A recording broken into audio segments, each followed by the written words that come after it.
ये बात मेरे कॉलेज टाइम की है।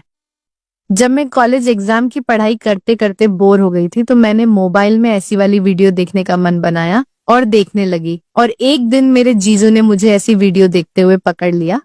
उस दिन से जीजू मेरे साथ मेरी दुकान का उद्घाटन करने की जिद करने लगे। वे मेरा उद्घाटन करना चाहते थे, लेकिन हर बार मैं उन्हें उद्घाटन करने से मना कर देती। मेरी कॉलेज की परीक्षा नजदीक आ रही थी, जिसके लिए मैं पढ़ाई कर रही थी, और हमारे घर पर ऐसा कोई नहीं था जो मुझे कॉलेज तक ले जाए। कॉलेज हमारे घर से काफी दूरी पर था, इस कारण हमें एक दिन पहले ही कॉलेज जाना पड़ता था। फिर मैं जीजू को लेकर चली गई। मैं जीजू के साथ नहीं जाना चाहती थी। मुझे पता था जीजू को समय मिलते ही वो मेरी दुकान का उद्घाटन कर देंगे, लेकिन मेरे पास दूसरा रास्ता नहीं था। इस कारण मुझे उनके साथ ही जाना पड़ा। मैं उद्घाटन कराने के लिए बार बार मना करती, लेकिन जीजू तो मान ही नहीं रहे थे। यार, घर से निकलने बाद पहुंचकर आज हम एक कमरा किराए पर लेके रुकने वाले थे। मैं जीजू से 2 कमरे बुक करने को बोल रही थी, लेकिन इधर उधर घूमने के बाद पता चला कि सारे होटल के कमरे बुक हो चुके थे।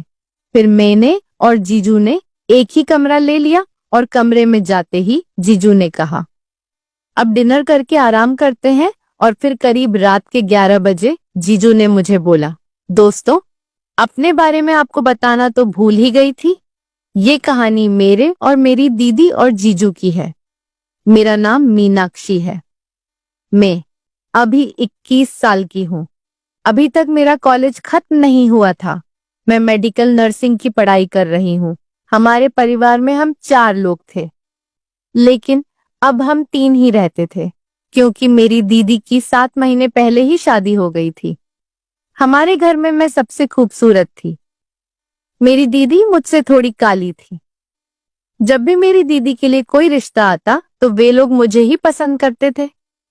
लेकिन अभी मैं बहुत छोटी थी और शादी की उम्र भी अभी कम थी, और मेरी पढ़ाई भी पूरी नहीं हुई थी। इस कारण मैं उन्हें मना कर देती। 20-22 की उम्र होने पर लाइफ में काफी कुछ बदलाव होने लगते हैं। कोई अच्छे रास्ते पर चलते तो कोई बुरे रास्ते पर। मैं थोड़ी ज्यादा नहीं थी और कम भी नहीं। कभी कभी जब पढ़ाई से बोर हो जाती तो मैं भी वो फिल्में देख लिया करती। इस उम्र में सभी के मन में कुछ ना कुछ करने की ख्वाहिश जगती है। मैं ज्यादा बिगड़ी हुई नहीं थी, लेकिन कभी कभी वो फिल्में देख लिया करती थी। एक दिन मेरे जीजू हमारे घर आए। उस रात उन्होंने मुझे वो फिल्म देखते हुए पकड़ लिया। तब से वे मेरे साथ उस फिल्म की बातें करने लगे। बात इतनी आगे बढ़ चुकी थी कि जीजू अब वह मेरी दुकान का उद्घाटन करने की बात कर रहे थे। वे कहते, तुम्हारी दीदी बहुत काली और मोटी है, इस कारण उसके साथ वो बात नहीं है। तुम अभी फ्रेश हो, तुम्हारे साथ बहुत अच्छा लगता है। लेकिन मैं जीजू को मना कर देती। मैं अपने दीदी के पति के साथ अपनी दुकान का उद्घाटन नहीं कराना चाहती थी। फिर एक दिन हमारे घर पर एक फंक्शन था। उस फंक्शन के लिए कपड़े भी खरीदने थे, तो माँ ने मुझे जीजू के साथ कपड़े खरीदने भेज दिया। हालांकि मैं जीजू के साथ जाना नहीं चाहती थी, लेकिन और जाने वाला कोई नहीं था, तो मैं जीजू के साथ ही चली गई। बहुत सारे कपड़े देखने के बाद मुझे कुछ कपड़े पसंद आए, तो मैं उन्हें ट्राई करने चेंजिंग रूम में चली गई। मैं कपड़े देख ही रही थी, तभी जीजू चेंजिंग रूम में आए और मुझसे आकर बोले, कितने कपड़े देख रही हो? उस वक्त मेरे पास सिर्फ आधे ही कपड़े थे। मैंने उन्हें रूम से बाहर निकाला और उन्हें बाहर निकालते में मेरी तो हालत खराब हो गई। फिर मैंने और कपड़े देखे और ट्राई किए, तो मुझे कम ही कपड़े पसंद आए। फिर जल्दी से शॉपिंग करके हम घर चले गए। जीजू मुझसे एक ही बात मनवाना चाहते थे, मैं उनके हाथों से अपनी दुकान का उद्घाटन करवा लूं। वे कहते, मेरे से अपनी दुकान का उद्घाटन करने में तुम्हें क्या दिक्कत है? लेकिन मैं ऐसा नहीं करना चाहती थी। मेरी कॉलेज की परीक्षा भी पास आ रही थी। मेरी मेडिकल नर्सिंग की परीक्षा थी, लेकिन एक परेशानी थी, मेरी परीक्षा की और दूसरी हमारे कॉलेज की। इस वक्त हमारा कॉलेज बंद था। सभी बच्चे अपने अपने घर जा चुके थे। फिर भी कॉलेज वाले एग्जाम ले रहे थे। कॉलेज हमारे घर से भी बहुत दूर था। जाने में करीब 1 दिन लग जाता था। हमारे घर पर मुझे कॉलेज तक ले जाने वाला कोई नहीं था। तो दीदी कहने लगी, तू अपने जीजू को साथ लेकर जा, हमारे पास गाड़ी भी है, तुम्हें जाने में कोई दिक्कत नहीं होगी फिर में। और जीजू सुबह ही घर से निकल गए। करीब शाम के 4 बजे हम कॉलेज पहुंच गए, लेकिन हम कॉलेज में नहीं गए, हम एक होटल में रहने चले गए। जीजू ने एक कमरा बुक कर लिया। मैं 2 कमरे बुक करवानी चाहती थी, लेकिन जीजू ने मना कर दिया।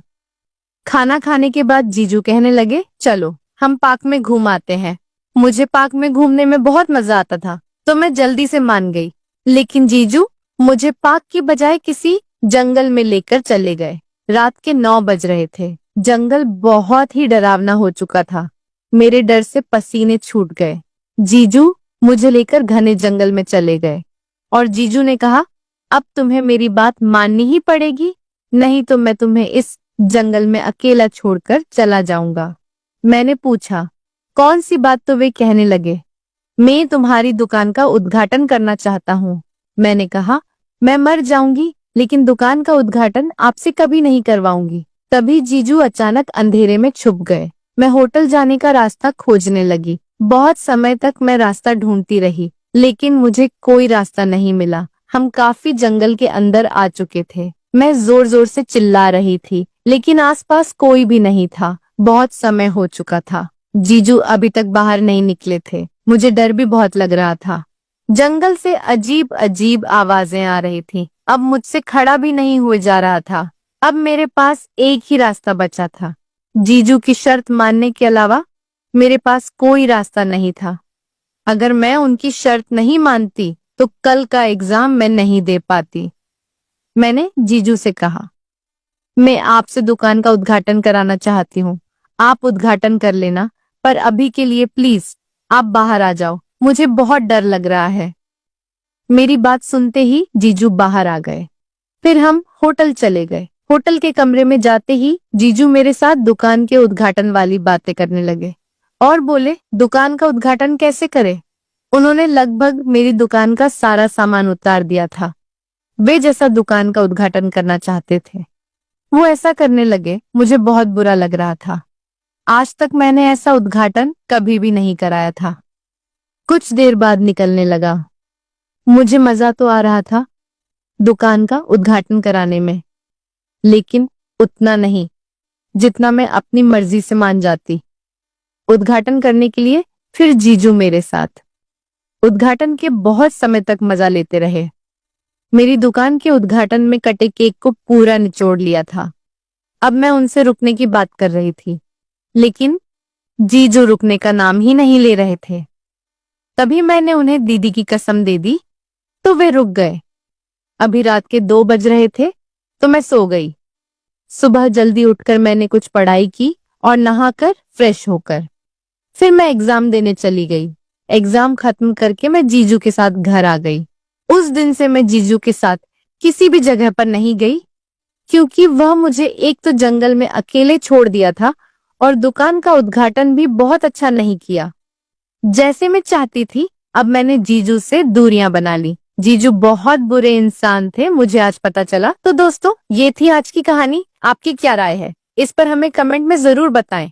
अगर आपको हमारी वीडियो अच्छी लगी हो तो आप चैनल को सब्सक्राइब करना ना भूलें। मिलते हैं कल एक और नई कहानी के साथ। और अगर आपको कहानी सही में पसंद आई तो दोस्तों के साथ शेयर जरूर करें और मुझे इजाजत दे।